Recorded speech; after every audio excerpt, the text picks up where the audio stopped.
Welcome to The Real Report. Thank you so much for tuning in. Now, the Biden regime is sending another $325 million in security aid to Ukraine, and you might be thinking, didn't they just send $2.1 billion 4 days ago? Yeah, they sure did. Our country is going bankrupt and turning into a third world shithole, but hey, keep the printing press running, right?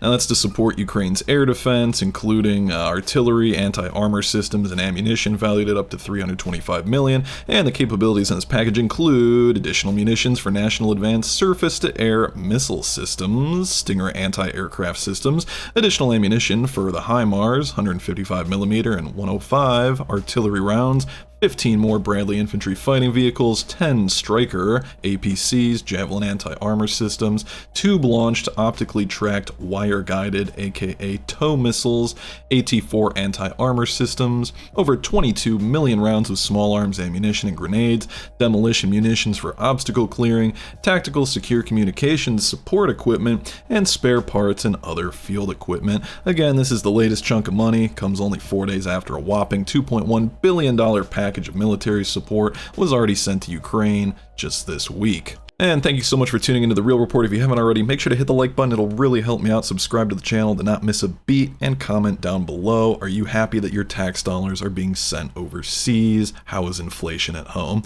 Now, Putin says Russia ready for Ukraine talks, but the West must stop arms supplies, which we know isn't going to happen based on, well, I don't know, the $2.5 billion we just sent.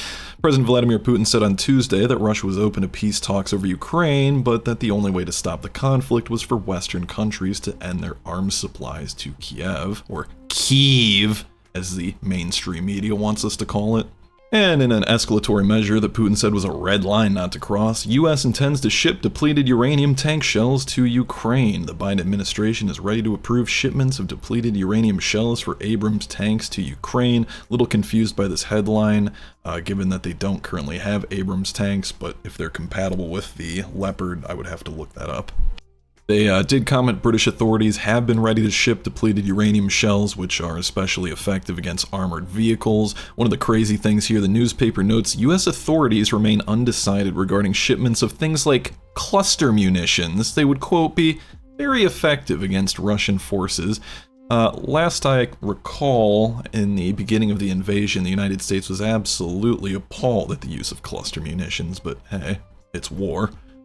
Russian tactical nuclear weapons are coming in days, Belarus says. That's right, Belarusian President Alexander Lukashenko confirmed that Russian tactical nukes are coming to his country in days. And if you thought that was bad, here you go. He says he wouldn't hesitate to use these nukes to repel aggression. Here you can see Putin and Lukashenko right there. He did comment, though, that next month they will be in the country. They would remain under Moscow's exclusive control. And the rest of the world has caught on. Poland urges response to Russia placing nuclear arms in Belarus. Of course, a lot of escalations going on, and do you really trust our oh so wise, oh so competent leader to be in charge of making decisions like this? Because I sure don't. And out of France, Macron says he'll intensify arms delivery to help Ukraine counteroffensive, so we'll see what they're sending later in the week. Of course, the counteroffensive has failed to produce any meaningful gains or even breach past the first screening line. And before you say, Ukraine broke through, okay, well, here's the map right here. Follow my cursor. All right, here it is. This is the extent of their breakthrough. The screening line, line 2, we've got 3, 4, 5. So they've got a long way to go. I hate to break it to you. And in an increasing trend, fully operational combat vehicles are being abandoned because troops don't want to fight.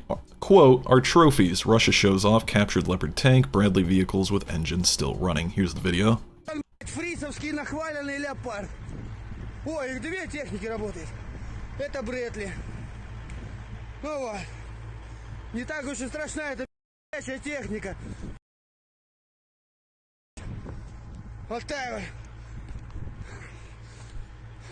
And an interesting one, suspected drone sabotage strike hits oil refinery 80 miles from Putin's billion-dollar compound, so keep an eye out for any kind of retaliatory strikes. And in case you guys missed this one, because all we do is lose now in the United States, Biden preparing plans to evacuate Americans from Taiwan. Let me tell you guys, if you're in Taiwan, make your own plans to get out. Do not trust this senile man for your own safety. And with that, thank you so much for tuning in. Remember to leave a like and hit the subscribe button.